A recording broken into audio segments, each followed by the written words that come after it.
എൻ്റെ പ്രിയപ്പെട്ട അജീബേട്ട, ഞാൻ 22/11/72 നിനക്കൊരു കത്തയച്ചിരുന്നു.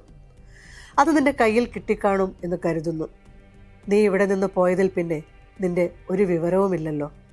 നീ ജീവിച്ചിരിക്കുന്നുണ്ടോ അതോ കൊല്ലപ്പെട്ടോ? പ്രതീക്ഷിച്ചിരുന്നതുപോലെ തന്നെ നമ്മൾ തമ്മിലുള്ള വിനിമയം വിച്ഛേദിക്കപ്പെട്ടിരിക്കുന്നു. ഈ സെൻസർ ചെയ്ത കത്തുകൾ പോലും ഭരണവർഗത്തെ സംബന്ധിച്ചിടത്തോളം അപകടകരമായി തോന്നിയേക്കാം.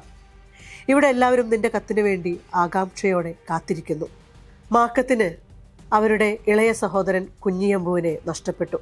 അവൻ ഒരാഴ്ച ആശുപത്രിയിൽ കിടന്നു. പാവം സ്ത്രീ. ഞങ്ങളെല്ലാവരും സുഖമായിരിക്കുന്നു. കഴിഞ്ഞ ശനിയാഴ്ച മുതൽ റേഡിയോ പ്രവർത്തനക്ഷമമാണ്. പക്ഷേ ആ പഴയ പ്രശ്നം പിന്നെയും തുടങ്ങിയിട്ടുണ്ട്. എല്ലാവർക്കും അതിലുള്ള താല്പര്യം തന്നെ നശിച്ചിരിക്കുന്നു.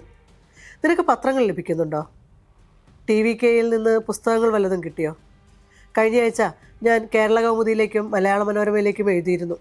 മാതൃഭൂമിയിലെ NV കൃഷ്ണവാര്യർക്കും ഞാൻ എഴുതിയിരുന്നു. കേരളത്തെക്കുറിച്ചുള്ള കുറച്ച് ചരിത്ര പുസ്തകങ്ങൾ ഞങ്ങൾക്ക് അയച്ചു തരാൻ ഞാൻ ആവശ്യപ്പെട്ടിരുന്നു. നീ നല്ല അവസ്ഥയിലാണെന്ന് പ്രതീക്ഷിക്കട്ടെ. ഇതിനോടകം നീ പുതിയ സുഹൃത്തുക്കളെ സമ്പാദിച്ചിട്ടുണ്ടാകും. നിന്റെ കത്തിന് വേണ്ടി ആകാംക്ഷയോടെ കാത്തിരിക്കുന്നു. പുരുഷുവിൻ്റെയോ ദിലീപിൻ്റെയോ കത്ത് നിനക്ക് കിട്ടിയോ? നീ അവർക്ക് എഴുതിയിരുന്നോ? പതിവ് പോലെ ദിലീപിൻ്റെ MO ലഭിച്ചു. പുരുഷുവിൽ നിന്ന് നിനക്കൊരു സ്വെറ്റർ കിട്ടിയോ? ഊഷ്മളമായ വിപ്ലവാഭിവാദനങ്ങളവിടെ.